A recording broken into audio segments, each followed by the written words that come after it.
Okay, so it's being recorded. Okay, we can let them in. I'll let them in now. Okay. All right, sounds good.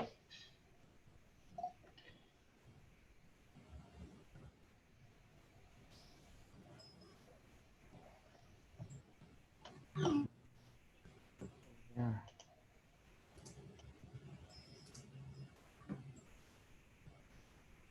Okay.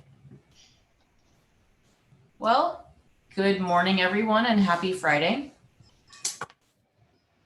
Welcome to our workshop on building the yellow brick road. In this workshop, we would like to talk about usability, which is a concept that will help you prepare your course in a way that is easy for both you and your students to navigate. My name is Jacqueline Chauser. I'm the Senior Instructional Designer on the Academic Technology team.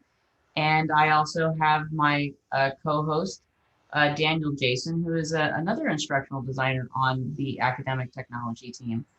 Hello, everyone. We both have lots of experience in designing distance education environments and facilitating them as well. And we've been working hard on this topic, and we're very excited to work with you guys on it. Before we jump in too much, I always love to get to know who's in the audience. So if you guys wouldn't mind opening up your mics and sharing with me your name and the subject that you teach, I would really appreciate it. Hi. One question. I can't see you. Is there something that I'm doing wrong? No, I just didn't share my video. Oh, okay. I'm Sohaila Shakib, and I'm a sociology professor, and I've been doing online teaching since 2008, I think. And there's always more to learn. Indeed. I love sociology, one of my favorite subjects. Thank you. Okay, who's next? Hi, I'm Amy Rust. I'm from the Department of English. I teach composition.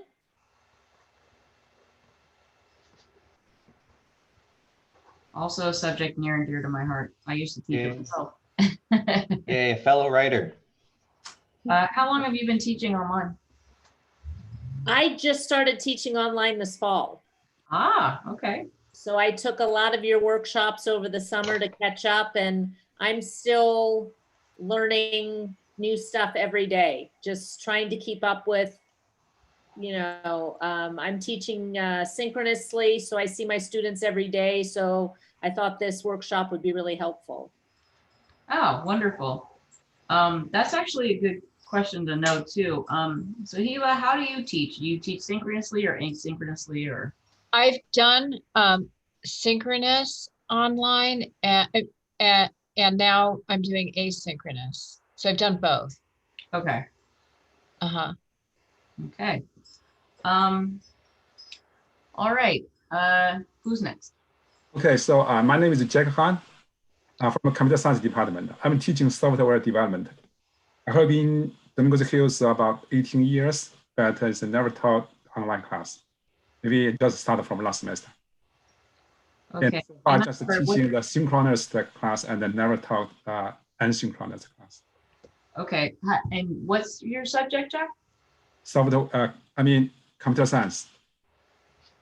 Oh, CS. Yes, yes. I'm actually teaching the software development.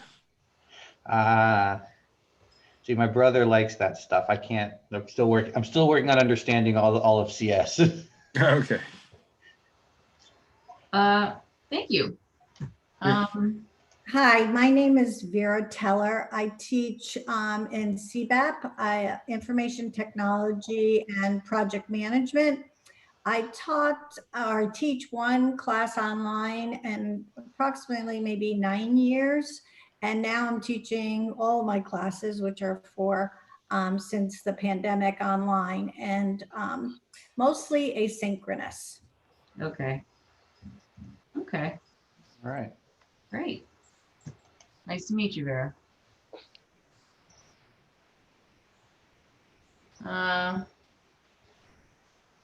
Hernani? Hi, Jacqueline. How are you doing? I'm doing well. How are you? Great. My name is Hernani. I'm a instructor in the nursing department. I teach at the bachelor's and master's level, teaching classes asynchronously. Been teaching online for about 15 years now. Okay. Right. Is And there anyone else? I don't think that Stephen has quite gotten in yet, but hopefully he can join us soon. Oh, Catherine, I don't think we've heard from you yet.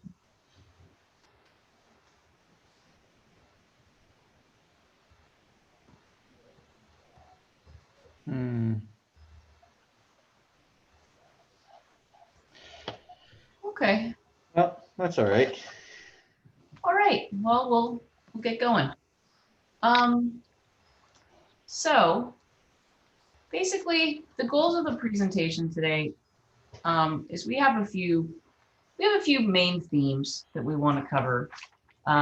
It's a lot of theory for this workshop. We will show you a little bit about how to build the way that we designed this course.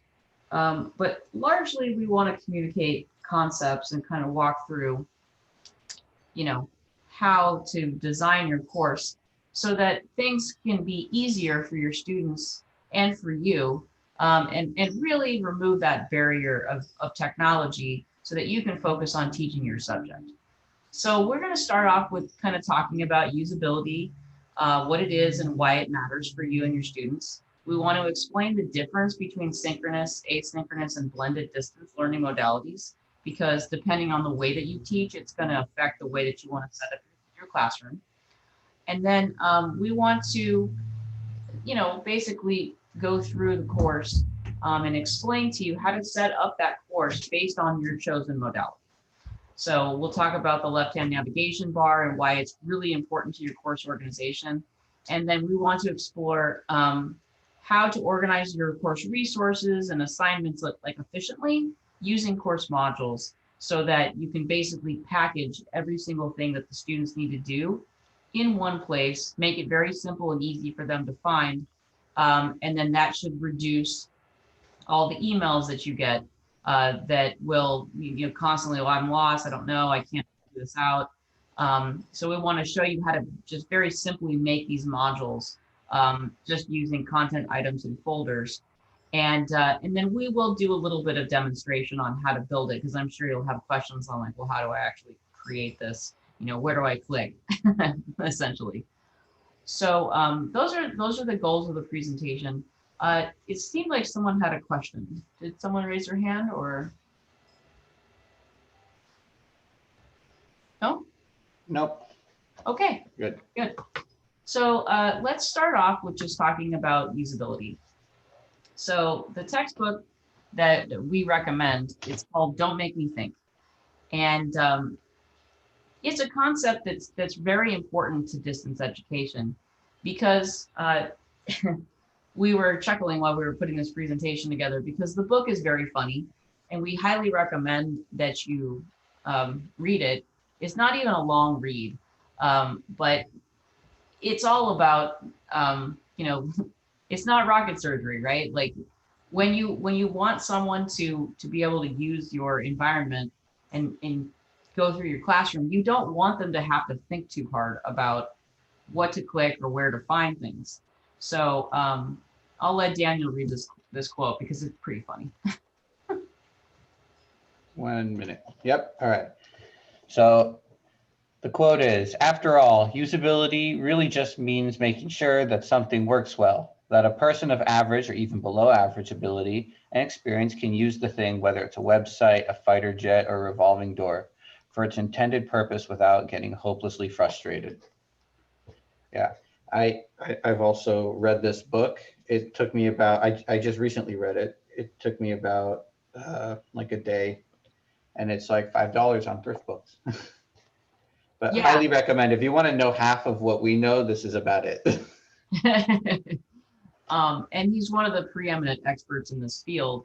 But really, the reason we wanted to talk about usability is that technology has become a second curriculum for students, and it's turned into a barrier to learning, which is tragic in a way, because there's so much potential to extend access to learning for so many people all over the world, that might not be able to get to a campus, or might not be able to afford, the commuting costs and stuff like that. There's a lot of costs associated with the traditional model of learning, where we have to go to a classroom and sit there and read a textbook, or that kind of thing.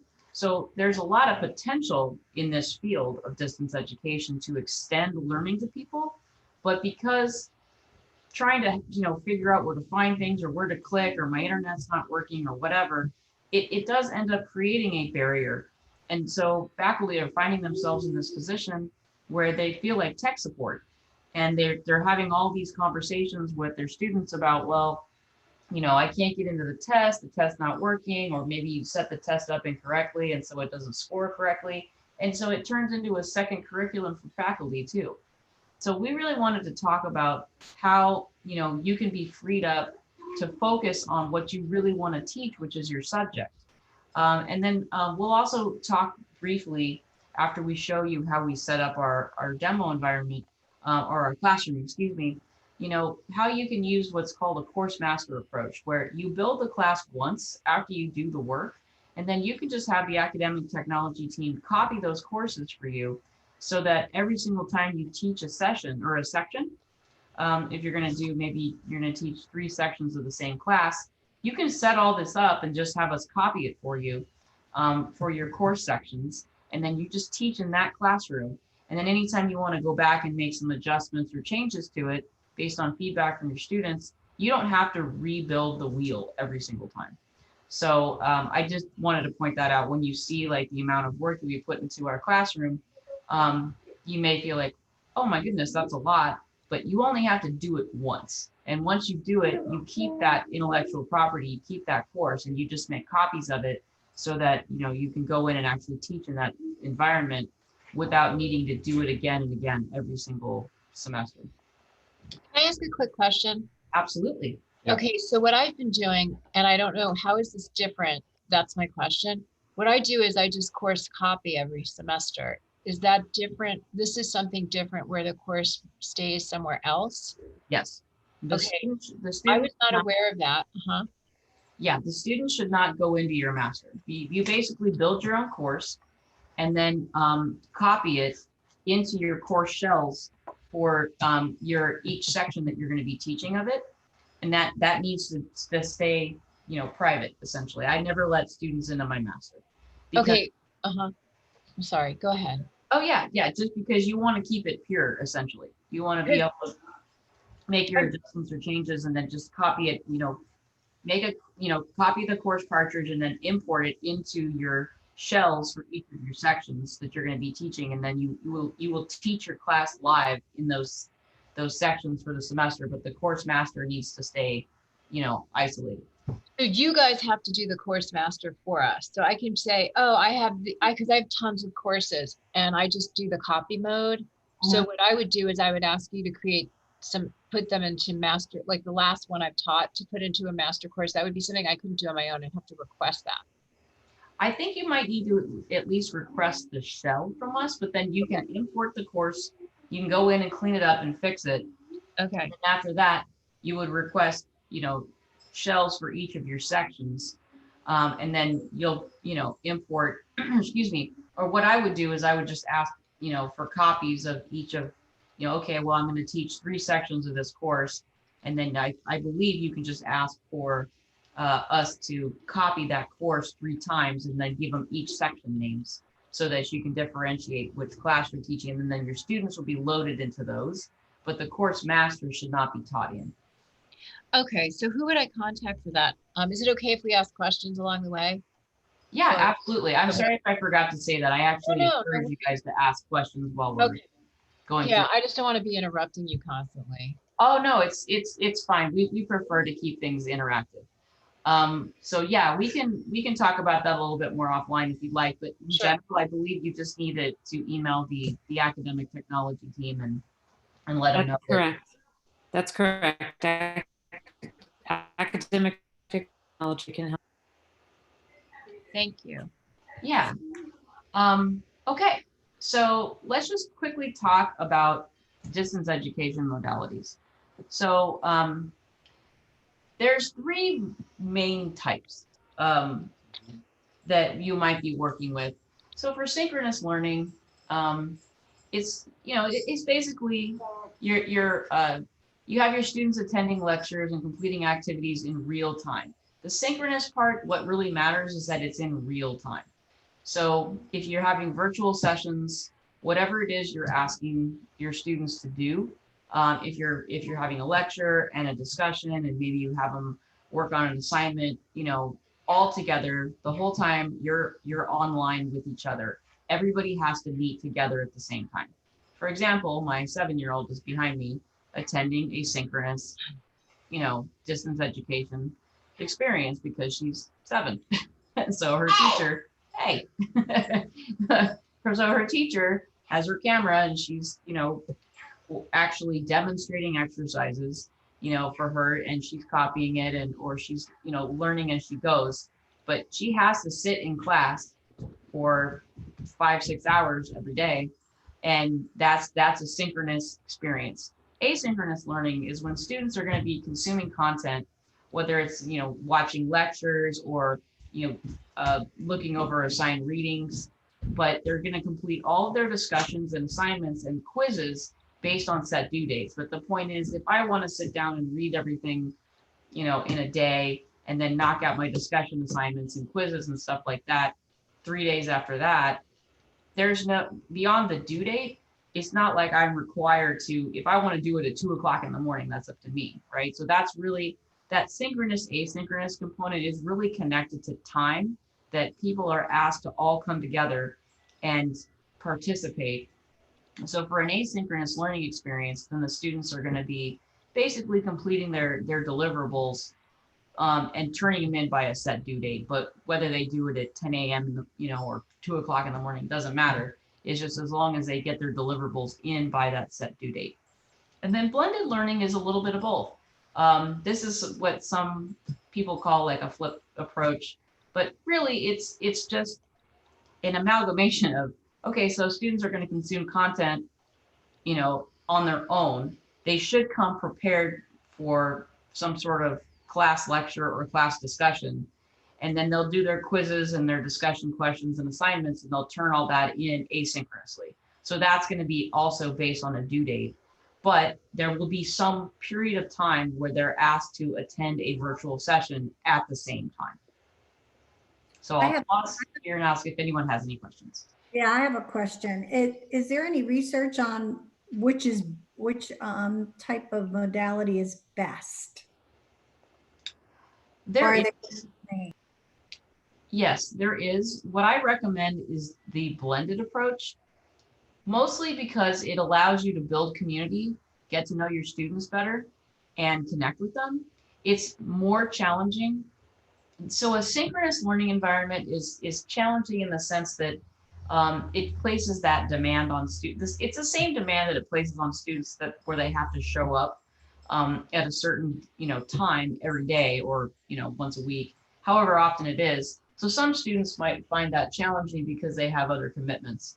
But with blended learning, I find that it gives them the flexibility to work on their deliverables, come to their sessions prepared, but also get that community and that connection with the rest of their students by being able to talk to them and see them, and also get that connection with you. So I prefer blended because it gives them, like I said, they get the flexibility where they can work and study on their own. They have a tendency to participate more in the asynchronous discussions, because if you have shy students that don't speak up often, they might talk a lot more in those discussion boards than they would in class. So I get a chance to know them and see what's going on in their mind. But also with that virtual session, it forces me to stay prepared and keep in touch with them, and also have them, talk about their experiences and talk about their thoughts for those that are more social. Some students just really hate discussion boards because they don't like to write, but they do love to talk. So it gives me a chance to review the content, check for understanding, make sure that everybody has, done what they needed to do. But it also gives the more social students a chance to talk to each other and to participate, and for me to get that connection with them. So my preference is blended learning, and I've taught all of these different ways. And I have found that to be the most successful, and it will be the broadest range, to address the needs of all of your learners.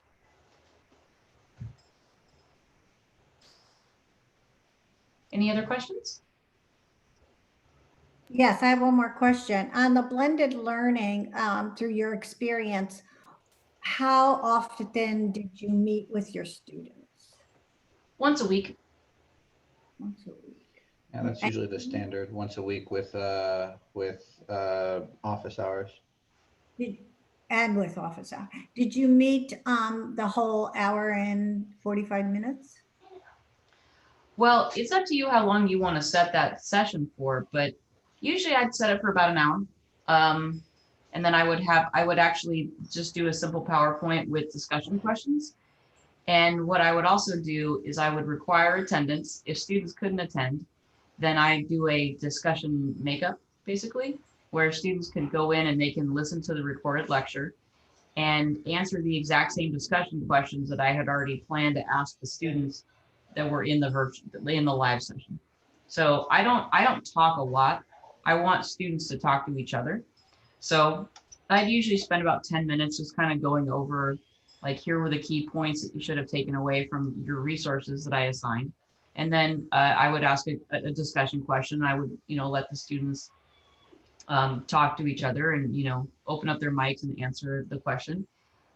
Also, I usually like to have a student or a co-pilot of some sort that can monitor the chat, because some students will enjoy just chatting with each other, and they might answer your discussion questions in the chat, or they might make a salient point in the chat that you want someone to kind of call out and be like, hey, Joe made a great point here. And then I would make sure that they read that point out loud so that it got captured for the recording. That way, anyone who does need to listen to the recording and take that quiz later to get their attendance credit will be able to hear, more of the dialogue if they missed it in the chat room. So I usually want to have a co-pilot that will help me with the virtual session, just to make sure that the chat's being monitored, that someone's responding to it. And if there's anything that really comes up that's great, great point, great comment, that we say it out loud so that it gets captured on the recording for any students that need to make up that session. Could I ask one question? Absolutely. Okay, so you know how when we decide we're going to do asynchronous, synchronous, and we report it to the chair for scheduling purposes, Mhm. and there are codes like for the two, so that students recognize it. Is there? I've never seen, because I was the chair last year, I never saw a code for, well, no, because nobody was doing it anyway, but I never saw a code for blended. So is there a, I know I saw one for synchronous and asynchronous. So is there a code, or is that considered, yeah, how would that be? How would we let the chair know and the scheduler know that we were doing the blending format so students would know? Or that we were requiring, or is that something that's not in your purview? Like, yeah, that's an interesting question, and it would be outside of my purview in terms of how things are coded. I don't know, Stella or Hugo, do you have any thoughts? Check with the department, depending on the circumstances. I mean, it can fall both ways.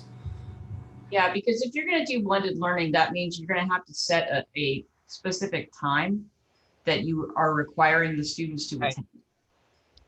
and you're not actually, because when I was the chair, like, I know you're not allowed to spring that on student. That's why I just want to tell everybody, like, what my concern is. That, I mean, that sounds fantastic, and I agree with you that that's probably the best method, in my opinion too, just based on my experiences in online education. But we do need to figure out, we can't spring that on students. They have to know, at this time, you know what I mean? Like, when we're doing these things, or that it's blended or whatever. So I think if you're going to do that, we need to really speak to administration about what that coding is, so students are aware of it before. Because it can cause problems if you there were problems in the past where people expected students to be there for a test or whatever, when it was coded as, you know, asynchronous and stuff like that. That's all I'm saying. Right. So my thought is if they're going to, if they're only giving you those two options, I would code the blended learning under asynchronous. And the reason I would do that is I would simply ask the students to show up for the sessions, but if they can't make it, they have the opportunity to make up the points. So you're building their grade based on attendance, but they have the option to make up those points. That's a good suggestion. Thank you. Yeah, absolutely. And I would let the students know that in the syllabus too. It's just like, okay, you know, we want to come together, you know, here's our schedule. And if you can't make it, that's okay. But I would publicize that in the beginning, like we're going to meet, you know, we have office hours, but we're also going to meet once a week, you know, on Friday from, you know, whatever, 5 to 6 p.m. And if you can't make it, you won't be penalized for not being there, because I'm going to record the lecture and I'm going to post it in the classroom, and you can just listen to it and take the quiz and answer the same discussion questions that I pose to the students in the session itself. You know, you could just answer them, and then you'll get your attendance points. So you're not punishing them. But the nice thing about using the discussion questions is that they'll quickly realize that it's easier. It's less time consuming to just go to the session and participate, and they'll just automatically get their attendance points versus needing to spend the time to listen to the lecture and then have to take the quiz afterwards and answer those discussion questions. So I just have found ways to kind of make it obvious to the students, like, it's easier to just sit there for 1 hour and I get my points and I'm good to go, versus you need to sit there for an hour to listen to other people talk to each other, and then I still have to take the quiz. And after a while, I didn't need to nag them. And when I say students, I developed this particular approach when I was working in a sales training capacity for Blackboard. And sales reps absolutely hate going to training. So they were very, very reticent audience. And I didn't want to argue with them because I couldn't compel them to do it. But still, they needed to get their training done. So I just found little ways to make it less miserable to just go to the session. But yeah, so that's kind of where I came up with this particular approach. So it's not like we want to punish them, because if they have other commitments, they do. But we also want to make it fairly obvious that it's really just easier to sit there for the hour and participate and be involved in the classroom, and then they just get their points and move on with the rest of their week. Okay. Any other questions before we jump in?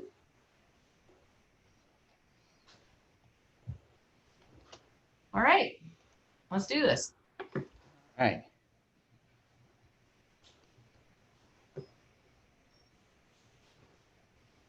Okay. Can everybody see this okay? Mm-hmm. All right. You want to take this section for a bit, Daniel? All righty. Sounds good. So everyone, welcome to the course that Jacqueline and I constructed. This is a course on the Cold War, because we are such big history nerds, and so we went all out. So there's several things to go over when we're talking about usability and how things are structured. And I think the place to start would be with the left-hand navigation bar, or this black thing on the left-hand side with all of our little units and sections and things to look at. And as you can see, we've divided them into different sections, and this is generally how we feel is one of the several ways that you can structure a course so it's clear to the student as to where to find something. It's Of course, you don't want everything like too specific, like you don't want every single week on its own, like on its own line. But of course, you know, it's still very clear and very succinct. So I guess Jacqueline will start with the landing page, which we are at. So instead of having the page as the page that students first sees, the announcements page, we like to have a landing page. This is basically the welcome to the course page.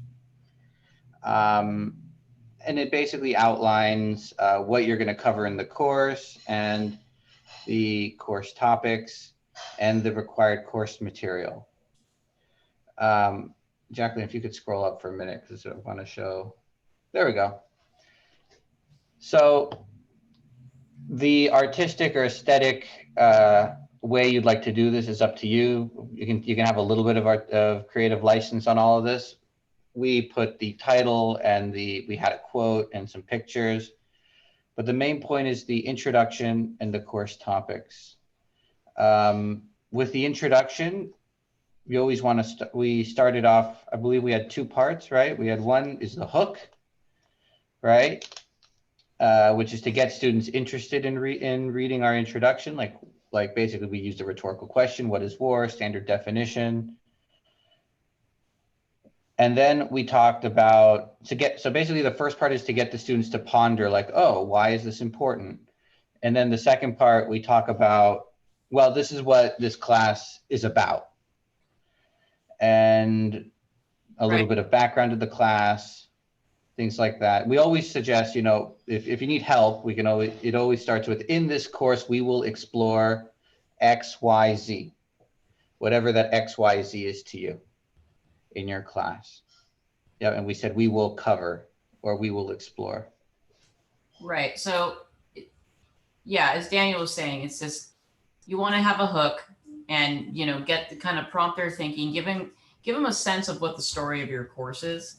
And then from there, we'll say, okay, here's what we're going to explore. This is the topic of the course.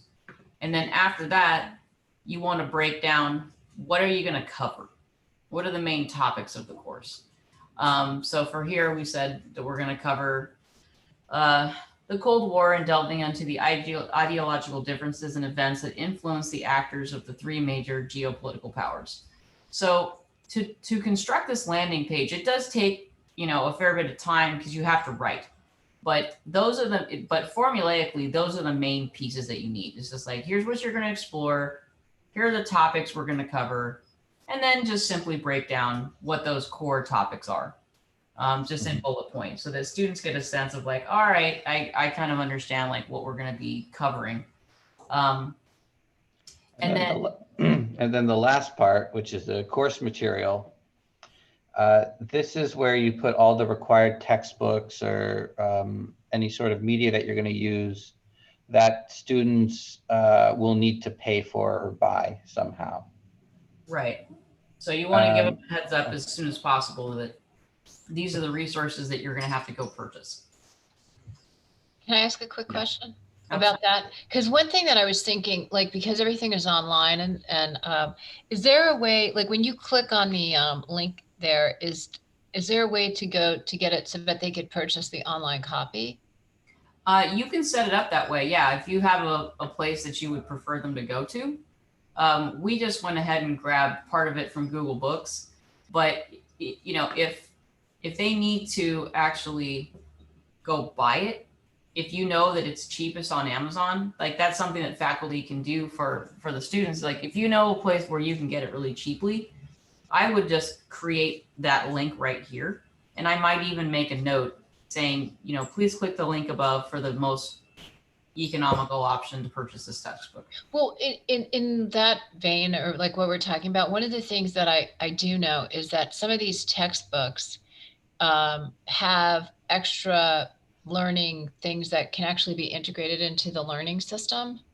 So I was thinking that if you had, like, I know it's more expensive and I'm not saying this is something that I would necessarily do, but I've been considering it, investigating it further, is the idea of integrating like Sage's trying to integrate Sage into the learning system. So like, let's say they have some like pre-tests, because I know those are we've been told those are really helpful, and other kind of supplementary things. But then students can be required to pay an extra fee, right? So that's actually its own whole separate topic.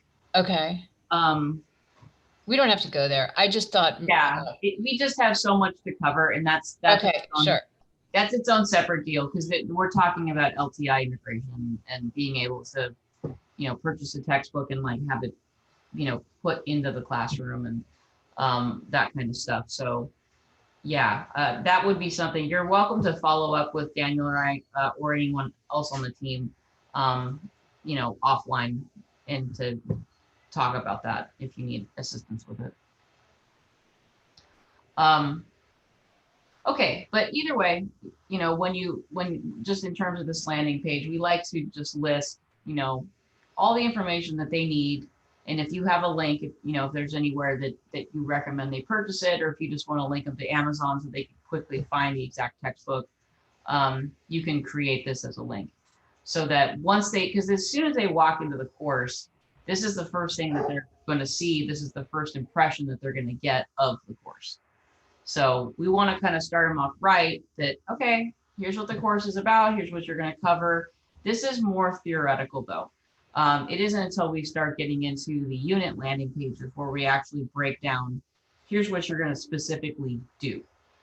But this is what we recommend in terms of how, students should enter the course, like at the beginning of their experience. I have a question. Absolutely. Yeah, like the introduction, course topics, the textbooks, all this information already covered in the syllabus. So why you have another page to do that? It's a duplicate, right? Okay, Jacqueline, he's asking why, if we have all this information in the syllabus, why do we put it on the landing page? Because this is the first, it's kind of like opening the door to the classroom. And it's not that, we don't have a ton of information on the landing page, but it is that, that first glimpse of the classroom. And once we, give them a sense of what they're going to be studying, then we move them along to, okay, meet your professor. Here's where you can get to know a little bit about me. And then we recommend having office hours and letting them know exactly when they can expect to have those office hours, as well as a link that will take them straight into the meeting room that you set up for their office hours. Now, Jack, I think your question is more like, well, why are we doing all this if we're going to have all this stuff in the syllabus anyway? So the reason that we do it is because we want to have this part of the course basically be a living syllabus so that students are able to easily reference things based on what they need to know when they need to know it. Does that make sense? Okay. Yeah, go ahead. Yeah. Also, Jacqueline, if I might add, the welcome page especially is almost the first impression of the class. Like, this is the first thing that students will see. And it's the equivalent of a professor walking into class and saying, good morning, my name is whatever, and this is the class about X, Y, and Z, and explaining it maybe even in a different way than it would be to the syllabus. Or you can look at it as a cover on a book. Yeah, or as a cover on a book. Yeah, that's another way to say that. Even though it might be very similar, content, it's almost like that little like first taste, like impression. Yeah. So, we do recommend having a separate link, for them to get to know you and where they can get to quickly for the office hours, because every student's a little different. They're gonna look for things at different places. So that's why we want to make it, again, don't make me think. We want to make it as easy as possible for them to find what they need at the moment that they're looking for it. So that's why we created a link for, here you go, join me in my office. So if I clicked on this, it would launch the Zoom meeting room. For the course syllabus, this is basically a living syllabus. We put a lot of effort into this where we broke down, okay, you know, here's what the course is about. It's the description. If there's any, you know, learning program outcomes or alignment, you can make a note of it here so students are aware that this course they're taking is the right course that they need. I do repeat what the materials are. And then, and I also do say, like, you have to purchase this book. It's something that you're gonna have to spend money on. And then any free resources that we're just gonna link, we'll put those in the individual units, but we'll show you that in a moment. Again, kind of repeating the course topics.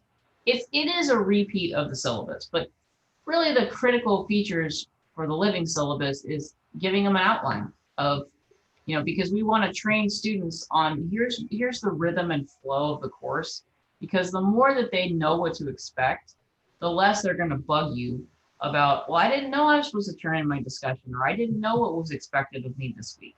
No, it's right there. It's on the table. And so we just listed the topics, we listed all of the resources, at least for the first few weeks. And then I always put assignments. And if you're going to be teaching a blended class or a synchronous class, I will note, like, yeah, you have to come to class this week. If they're going to have any evaluations such as quizzes or tests or final papers or anything like that, then we put it on that column. But everything that's expected of them in terms of what they need to do and what they need to read, we just put it on that table. The other table that we created is a course grade breakdown. This is really to help students understand what we expect of them in terms of getting their full credit for the class. So if every single week they have to attend a 2-hour online session, okay, they're going to have 12 of those. That's 10% of their grade. Discussion questions, well, this is what we expect. We want at least 200-word response. You're going to get 10 of those. That's 20% of your grade. So just so that they can get a sense of how all of these assignments are weighted and that interconnectivity between what we're asking them to do and how much each of those particular components of the class are worth, so that they realize, you know, here's how we're building your grade. It's not just a, you know, a simple, just like, okay, you got two, you know, a midterm and a final kind of thing. Since Daniel and I are both history majors, I got subjected to that a lot, and it drove. So I like to build my students' grade, give them plenty of opportunity to earn points in a lot of different ways. But however you're going to structure your grade, you know, let them know. Be transparent. It improves your, you know, your relationship and your communication with your students. If you're transparent and you tell them in advance, this is how I'm going to build your grade, and this is what this is worth, and here is exactly what I'm expecting from you. And then the usual boilerplate on, you know, what are your classroom policies? You know, can they make up things? Can they, obviously academic honesty, things like that. Whatever stuff that you're expecting of them, just you put that under your course policies. And then for this particular course that we built, Daniel wanted to do this OPVL analysis guide. So I was like, okay, well, if it's got a very specific format, then we should publish that as well. So that's basically how we built the syllabus. And then, of course, we added a link at the very top for any students that like to just download the syllabus and have it on their hard drive so they can easily reference it. But again, it's just going back to the usability principle of, like, there's a lot of replication because every student is different and we have a lot of learning modalities that we have to address. And we don't want to make them stress out about it too much. If they're the type that want to download the syllabus and just keep it on their hard drive so they can refer to it, or, you know, print it out and keep it as part of their notes so they can refer to it, that's fine.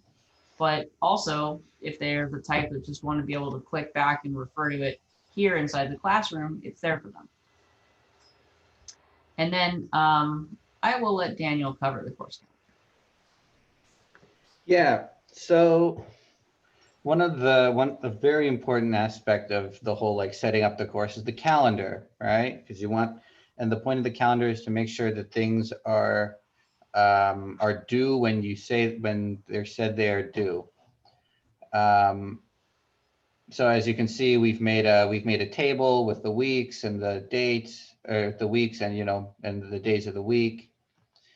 And we pretty much outlined exactly what we expect from students, that they have a discussion assignment due, they have responses for that discussion assignment due, OPVL assignments, which is a type of historical analysis due, and then quizzes, group research projects, et cetera, also due.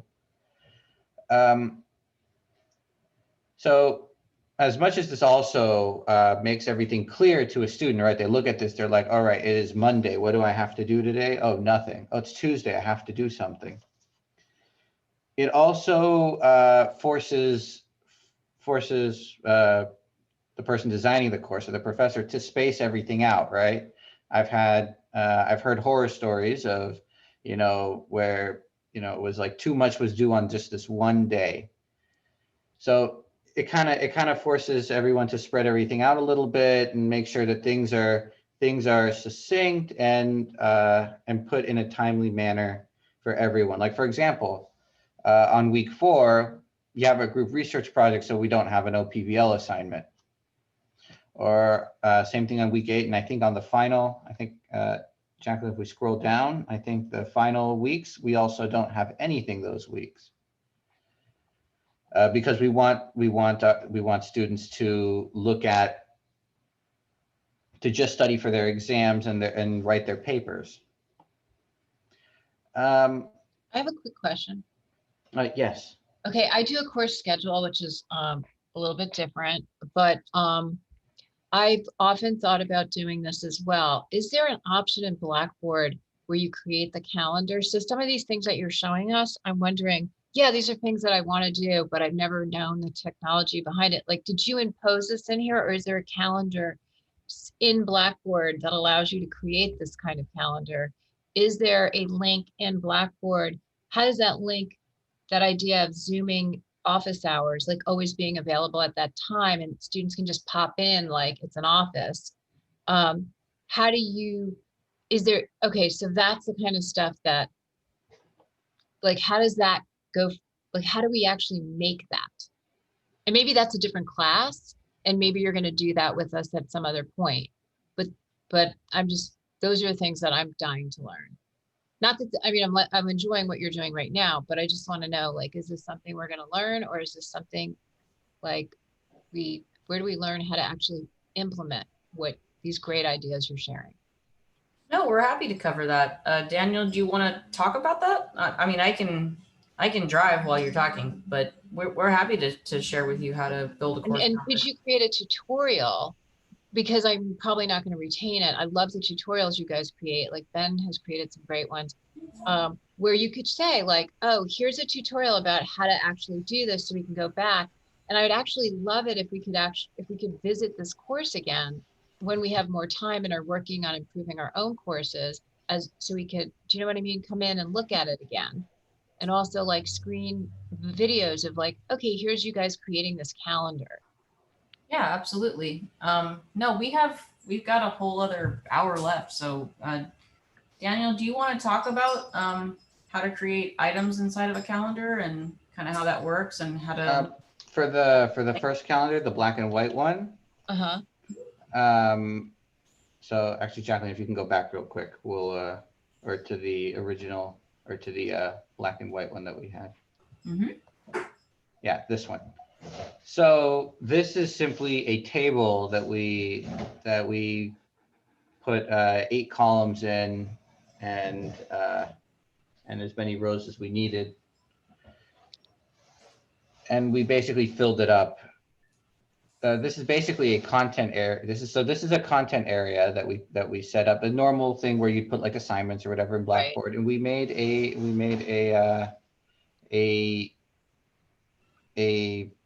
a table, and we just filled it up to make it look like a calendar. So you did it in Word or something, or like you're not doing it in Blackboard? Can you see my screen? Yeah, I see what you're doing here. Okay, this right here, I'm in a Word document. This is just a simple table. Okay, so all you need to do, oops, sorry. All you need to do is open a Word document and go to Insert, Table. And if you want to format it, you can. Just select the table, go to Design. Oops, sorry. It's table design. Yeah, Table Design. There we go. And you can just pick a color, whatever, however you want to format your table. And I'm not going to spend a bunch of time typing Right, it. right. But, I understand. and then once you've created your table, all you have to do is click Build Content, Item, Okay. and then give it a title. Yeah, your course calendar.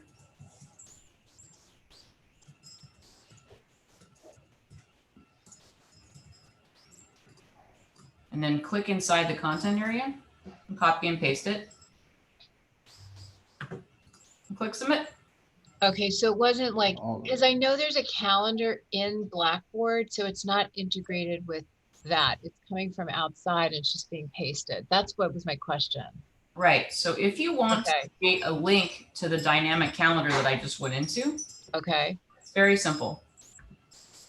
You go to Tools, okay. More Tools. up that's Calendar. calendar right there. Yep. See calendar here. Uh-huh. So it's Tools, More Tools, Calendar, and then you can give it a name. You can leave it as calendar if you want, but I would just say, click here to access your calendar.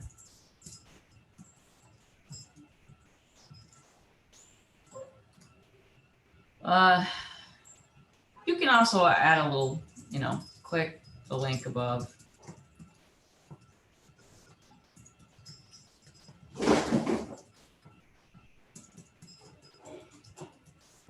And I know this might all seem like really redundant, like, oh my God, why do I have to keep, giving them instructions?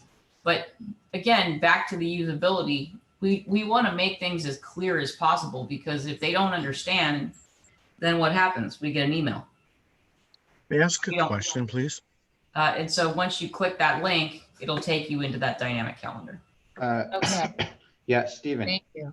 Yes, I have a question. Since our program is geared to multiple classes within the program, should we work with our department head to develop this format so that each class has continuity? I think if the menu isn't set up the same way and the calendars aren't set up the same way, I think it's going to be really confusing for the students if we each come up with our own calendar design. I think they're not going to have that continuity from class to class to be able to locate information. If you are able to do that, then that would be fantastic. But I think you know what you're dealing with when it comes to getting everybody to follow a format.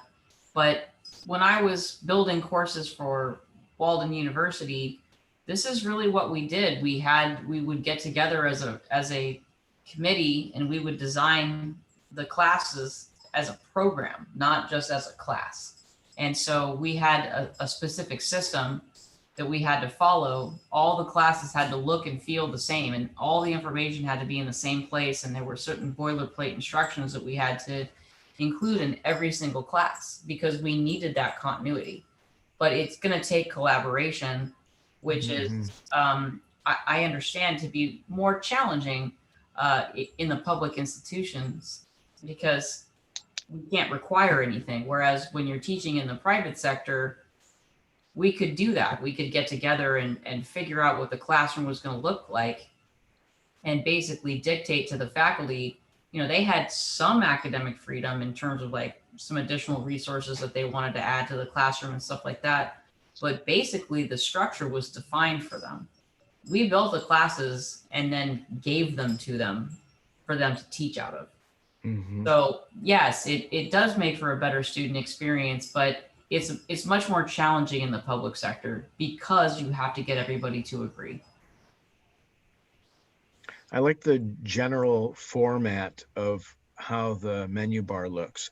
It's very intriguing to see, welcome to the course, meet your professor. I think there's a lot of individuality that could be introduced on a course by course basis using that format, and it just kind of reels people in on a more organized level than the generic menu that we've been using to date. I think most of our course content has been presented similarly from course to course, but I think there's room for individuality with the various course topics, but I do like the way that this menu flows on the left screen. Well, thank you. And that's really one of the things that we wanted to try to convey, is that the look and feel and the personality of your course is really up to the individual faculty member. We just want to teach structure so that, you know, that you can get the bones of your course down and get it organized so that it's easier for students to find things. But, you know, the quotes and the pictures that you use and the words that you write about your course and the story of the course and that kind of thing. Honey, I'm presenting. I can't. Sorry about that. COVID days. I think the main, what prompted my question initially was going into like a course calendar. I think the specificity of the actual calendar structure, I think that part of it should be the same in each of our course topics, so that isn't, they'll know exactly how to look for things, to find due dates, etc.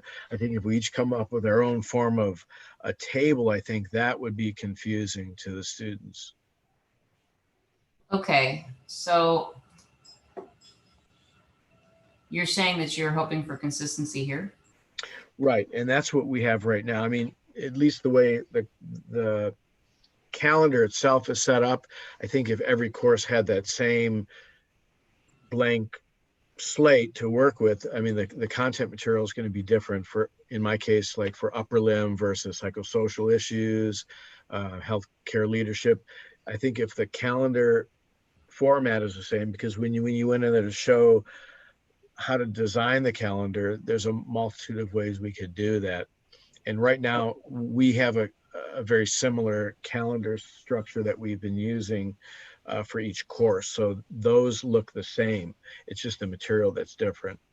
Right. But, you know, as far as, you know, for this particular topic, it's just, all you need to know is this is how you create it. This is how you build it into the course, and what your department chooses to do with regards to the format of the calendar is up to you.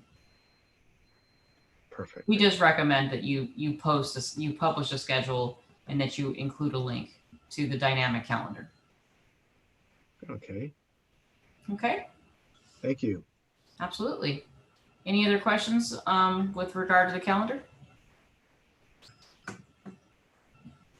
I have a question just about, you know, the syllabus, the calendar. Are we able to cut and paste from our syllabus to these things? Yes, you can. Yeah, you can actually copy your entire syllabus. Like and I actually recommend to faculty to build everything in a Word document, and then copy and paste it. You will need to reformat it once it's in Word, once it's in Blackboard. But I don't want you guys to lose your work, because you can be sitting there writing, you know, inside of Blackboard, and then, you know, your computer crashes or, you know, whatever, and then it's gone. So and you don't want to lose your writing, right? Like, it takes 5 seconds to copy and paste something, but you don't want to lose all the work you did writing something. So I usually recommend build your course on what is called a scope and sequence, which is just a Word document where you build out all the sections of your course. And then once you're ready to start moving everything over into Blackboard, you just copy paste, and then you just do some reformatting work. But that way you're not losing your class. Okay. So the last thing that I want to point out is to have a page for course rubrics if you're using them. It's not hard to make these. You just basically take screenshots of the actual rubric in Blackboard and then just paste them in as a content item. But that way, this whole area is rich with all of the things that the students are going to want to refer to on a regular basis. And it's not hard for them to find it. All right, Daniel, you want to talk about the lecture hall? Yeah. So if you are in a blended class or a synchronous class, you're going to need to have a space where students uh, can meet for class and otherwise. So we called that the lecture hall. It's this section of the left-hand navigation bar. Jacqueline, if you can you click on announcements? Ooh. There we go. Yay. So we decided to put the announcements in the lecture hall. Why? Because we figured that in the olden days, when you wanted to get something out to your students, you nailed it on the door and said, this is what's going on this week, or you put it on a bulletin board or something. So if this is the hall, then the first thing that students need to see is like, okay, welcome to this week, or this is what you needed to do for this for something.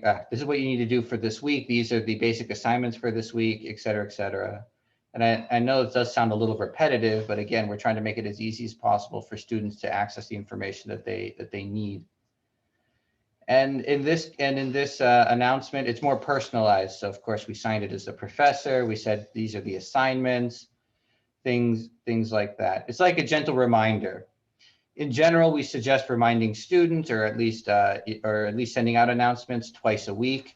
You basically need to be on top of students to retain, because students get busy, things happen. Just to be. And also you want to feel like students are engaged. Oh, sorry, Jacqueline. Yeah. Just like, especially if you have an asynchronous course, you want to poke the students and engage with them as much as possible. So if you have an asynchronous course, I would say send out your announcement no later than Sunday night to prepare them for the following week. So that's why, the components that are here, it's like, okay, hey guys, and I usually will put a little note about we're going to cover these things. So these are the components. This week we're going to cover blah. That's the content. And then after that, I'll say, in order to complete this week, you need to do these things. And I'll list, like, you have to read this or that. You have to post your response, make sure you respond to 2 classmates, make sure you do your analysis. And I have all the due dates, because I want them to know in advance that that they need to do these things. And then, I would just say, if you have any questions, you can contact me during office hours, or post a question in the student lounge. And then the other thing that I include is, if they need to, wherever they have to go in the course, I include a link that'll take them straight there. Because in the announcements, you can actually email this to students. And then, it just takes them straight into the module where everything's all set up for them to do their work. So that's really one of the nice things about the announcement feature. If you have anything that you want them to know, because the announcements are going to build. So every single time I post an announcement, it's just going to run down the page. And then usually what I'll do is, so I'll say, welcome to week 1. I'll send that out on Sunday night. And then I'll send them a reminder on usually like Thursday to say, hey guys, just a friendly reminder that you need to get your stuff submitted, and that you also have to complete, your analysis and this and that by the end of the week. So and that depends on your late policy, your late work policy. But I try to poke them twice a week. And usually what I'll do is I'll just kind of copy most of this and paste it into the announcement for the follow-up, and just kind of remind them, like, guys, just a friendly reminder. And I'll just copy this boilerplate right here. Sorry. This part in order to complete this week. That's what I'll copy, and I'll just paste it in there, so I don't have to type so much. It's just, once I write it, it's just boom, just reminding you. And that way we're poking them on a regular basis. So you should have like 2 announcements per week that'll build here. And if there's anything special that you want them to just know as soon as they go back into the announcement section, you can actually drag it up above this line, and it'll be permanent. It'll always be at the top. Anything else you want to add, Daniel? At least for announcements, no. I think we're good. Okay, so Yeah, that's good. for our synchronous and blended faculty, this is an area that we recommend creating. It's basically a lecture schedule. And I try to have copy in here about, okay, this is what's expected of you. You're going to, attend this lecture every week. And please make every effort to get there. If you can't, I also like to put in this note because everyone kind of complains like, well, I had technical difficulties. Okay, well, you don't have to drive to class anymore. The least you can do is get, logged into your conference room and stuff like that, 5-10 minutes before the session to make sure everything's working correctly. It's not that difficult. And then if I also set the expectations of like, well, if you miss a lecture, that's okay. You'll be able to click on makeup lectures in order to take a little quiz and review the reported lecture and stuff like that. The other thing that we recommend is turning these into links. So every single meeting room that you set up, make a link here and put the meeting code so that they know. It's just, again, we just want to make it easy for them to just jump right into the lecture and they know what to expect. And we always publish the times of, okay, it's going to be this date, this time. And you want to make it pretty consistent. And then we also included a internal link that if they miss the lecture, it just takes them straight to the makeup lecture page, which is also here on the left-hand navigation bar. So a lot of repetition, just, don't want to make them think too hard. And then this is the page that I was talking about for those of you that want to do blended, that if you want to have them, give them the opportunity to make up a lecture, you're going to post your recording of your lecture every week, and then you'll make your little quiz for them, just the discussion quiz, so that they're able to answer the same discussion questions and get their points for attendance. You will have to grade those. So if you give them multiple choice, then it'll be auto score. But I kind of encourage to do the discussion questions so that you get a chance to read what they had to say, and it'll give you a better sense of if they're actually consuming the material. Any questions?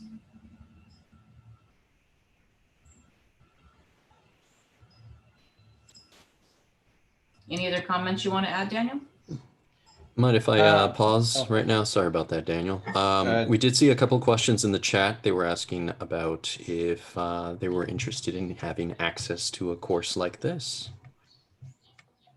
As in they would like me to send them a cartridge to put into their classroom, or? Yeah, so they can like follow along. Well, not follow along, but to, let's say, go over a layout of such a course in the future. Yes, absolutely. Like I would love to have the opportunity to kind of go into this class and just look around. And then when I'm redesigning mine, I could kind of look at what you have here.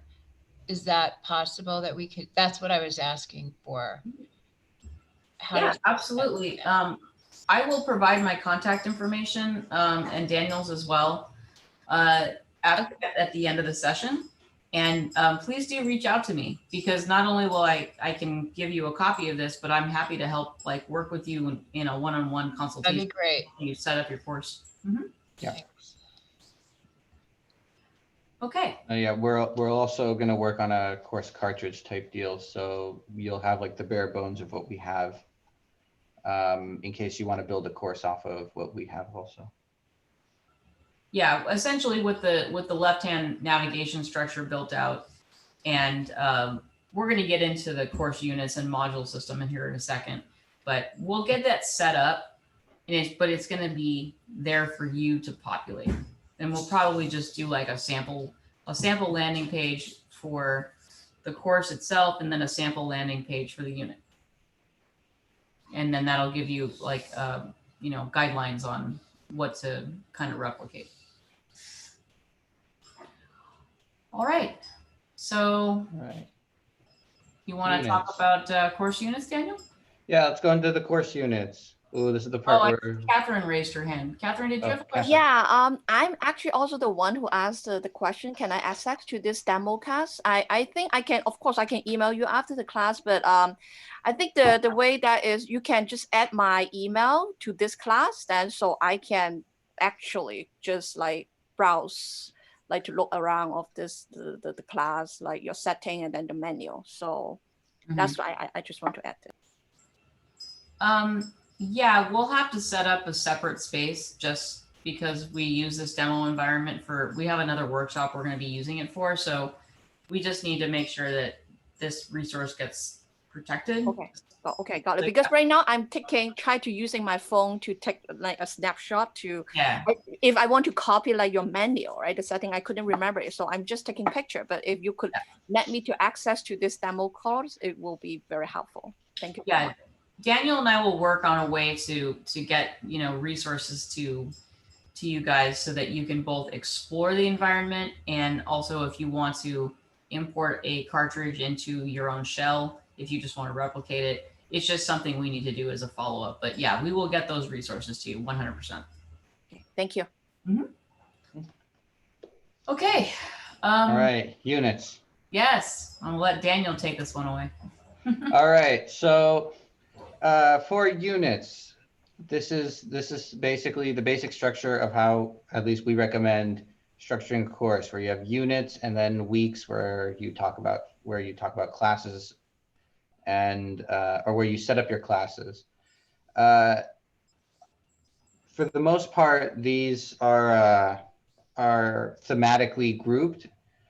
So if you have like 2 or 3 weeks that are 2, 3, 4 weeks that are all next to each other and that have the same themes or the same or similar topics or all flow into one to each other, this is how you separate them. You can put them in units, and then under each unit you put the weeks and their specifics, which we will get into. But first, let's get into the landing page for a unit, right? So this is unit 1, right?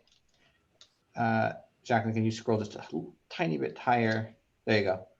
So again, we kept up with our theme from the original landing page with a title and a quote and then a picture that all goes together. And if you'll notice, we have a similar deal with the introduction and learning objectives, where at the beginning we have a hook, right? The scene is set, Yalta 1945. We talk a little bit about what's going on. And then, so that's like our first section, our first paragraph. Our second paragraph are some questions that we want students to ponder, that we want students to think about, particularly with this unit. So in this one, we decided to say, was the Cold War inevitable? Was World War II a catalyst? These are just main questions we want students to think about while they're exploring this unit. And then at the bottom, at the third section for our introduction, which we recommend is, again, in this unit, we will explore. Remember, the first one was in this course, we will explore, and this time it is in this unit, we will explore these questions or this topic or this thing, and define basically the scope of the unit, right? So in this time we say events that went from the end of World War II to the development of the atomic bomb. And then at the very end, of course, we have our learning objectives, which are basically the bullet points as to the key takeaways. When you're done teaching all of this, what do you want your students to be able to know or be able to talk about? So, and it's everything from the knowing that this conference happened at this date to learning how to write an opinion in a certain way, or to talk about something with critically or otherwise. All right.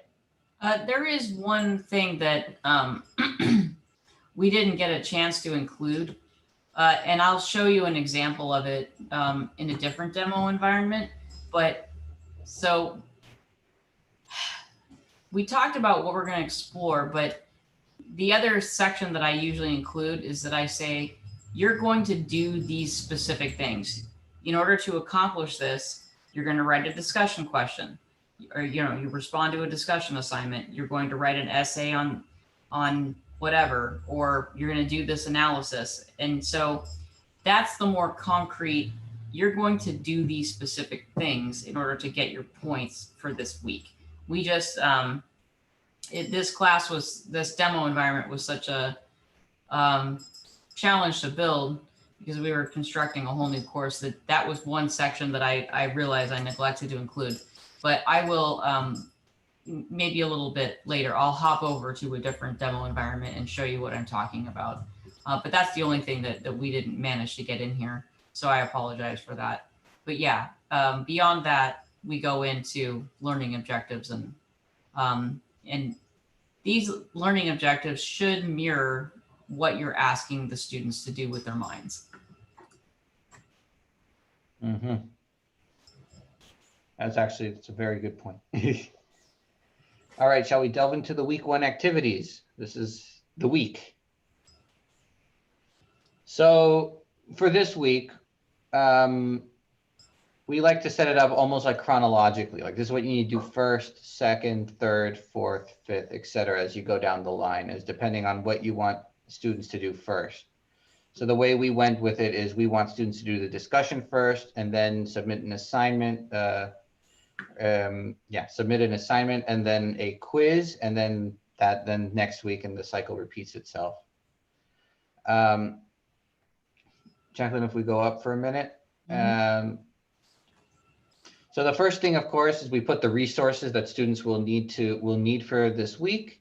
So this is where you'd put in, okay, read chapter 7 from your textbook, and if you have any additional readings or movies or media that you want students to look at, this is a place to mention it and to link to it. As you notice, we have these links where the page numbers are. And this is just a content item. Yeah. So the way that we built it is we just added a content item, and then we, typed it all out. And then for each of these right here, they're just individual links that we set up. Yeah. And then the other thing that I always want to point out is please make sure that when you put your links into the classroom, set the window to open in a new window. That way the students are not forced to click on a link and then have it kick them out of their classroom. You want them to be able to click on the link and have the resource open in a separate window so that they're able to click back into their classroom. Yeah. And while it doesn't necessarily matter for that particular link Jacqueline clicked on, for a link that might have a name or something, make sure that when you link it, the alternative text title is filled out, because that way it's ADA compliant. And you'll avoid a whole lot of headache. But in the end, it should look something like this. It's just a content item with everything listed and with links to the exact place that you want people to go. Our second bit, because this is week 1, we want to make sure that students know how to analyze a document. So we included an OPVL analysis guide, which is a type of way that historians can analyze documents. This is also copy pasted from the syllabus, but it also like puts it in the student's face, at least this time at the very least, because this is the first time they'll be doing it. And in this analysis guide, we basically outline, like, this is what we expect from you. These are the questions you need to answer when you're thinking, or at least think about when you're analyzing a document. And then we're very specific with the type of assignment that we are looking for. So we made it specific: 1 page in length, double space, Times New Roman, 12-point font, 1-inch margins. And I will say, from when I was teaching, I didn't specify these, and then one day I got a paper that was literally, the margins were almost like 4 inches each way, and I was like, great. But I couldn't be mad because I didn't do the I didn't specify. Right. We also included an example. So if you have an example from a student beforehand, or if you write an example of an assignment or a way that you want students to do a specific assignment, by all means include it. You can link to it. The same way we made the link for the other documents, like the reading documents, you can do it for this one as well. And if there's any guides or other sources that they might be able to consult, you can list them below, and we've included those as well. And then now comes the first type of assignment that we suggest is the discussion. Jacqueline, do you want to do that? Because we have a whole workshop designed around that. And so you can explain a little bit better.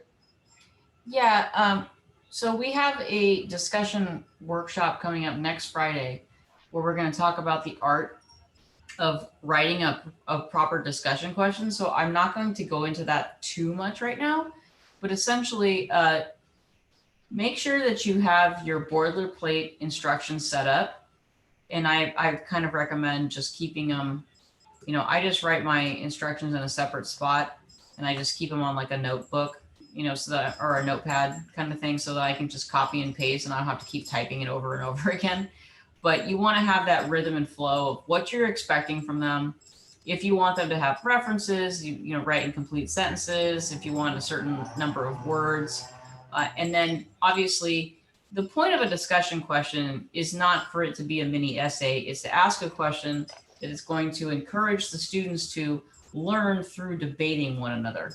So the questions that you ask should really be about prompting their thinking. And when you create the discussion forum, we left these notes here, for our workshop coming up on next week. But you want to have, to make sure that they're doing their reading, but you also want them to think about their reading and through their conversation with one another, extend their thought. So there's a certain formula to the way that you write a discussion question, which, like I said, I'll go into it much more deeply next Friday. But this is just, you're able to put all the information in. Here's what you should be thinking about. Here's what I want to make sure that you've read it. If you have any additional references or resources you want them to look at, you can, although I recommend you put them in the resources section of the unit so that they come to the discussion prompt prepared. And then, you're going to want to ask them, after reviewing this quote, consider the following. And then this is really what you're asking them to do with their mind. What do you want them to think about? And then after that, I usually say, well, for this assignment, here's what I want you to do. I want you to formulate an opinion on the Cold War. So this is the doing part. Make an opinion, write an opinion. And then I want, I'll also let them know if I want them to have any additional resources or do more research, that kind of thing. It's just, this is the doing part. Here's the thinking part. This is the doing part. And after that, I just reiterate that this is what I expect from them as far as their instructions for submitting the discussion. And then they're able to go in and write down, their discussion prompt. Now, some faculty find it very helpful to write what we call a seed, where you will write your own response to your own discussion question, just to give students a sense of what you expect of them, which is also helpful. But that's how we set up our discussions. And then that's a link that they can just click into to work on their discussion forum. And I'll let Daniel explain. Well, I think you already kind of talked about the OPBL, but this is just the assignment. Whatever your assignment is, if you're going to ask them to write an essay or opinion piece, it doesn't matter what it is. Just make sure that you write it up in a way that you reference whatever resources they should be using to complete the assignment, and that you have a prompt their thinking kind of write up as well. And then most importantly, make sure that you're very clear with them about, in order to complete this assignment, you need to do this. Here's how many points it's worth. Here's when it's due. And in order to, earn full credit, you need to do these things. because otherwise students get kind of frustrated. We're like, well, I didn't know that I needed to do this or that. So everything that you're expecting of them, make sure that you publish that in advance. And then, have your link if you're gonna have any quizzes or essay, exams, excuse me, just put the link for the quiz there. And then the other thing that I recommend is just making a simple internal link that says, okay, you're all finished with week 1. That's awesome. You can click here and that'll just take you to your next week, which we didn't populate week 2 yet, but it's just that's just the basic layout that I do for each week. It's just everything that they need to do is listed in order that they need to do it. All the due dates are clearly published. If there's any additional resources, whatever my expectations are, those all need to be very clear. And then once they're done, having that link to just forward them along to the next week just makes it all easier for them. So I'll pause there and see if anyone has any questions on this approach to organizing your course through units and weeks.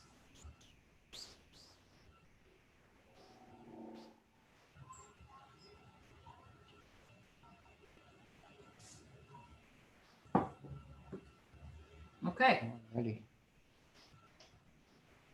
All right. Daniel, do you want to discuss the study group area? Yeah, so let's go to study group area. Basically, this area is a place for students to basically study together and to have an open forum or dialogue as to questions that might fall outside the purview of a traditional course, or if someone needs help, they can ask their fellow students to explain something to them if they still don't understand. So one thing that we highly suggest is something called a student lounge. In this case, we called it the common forum because that was the giant like forum in which all the communists would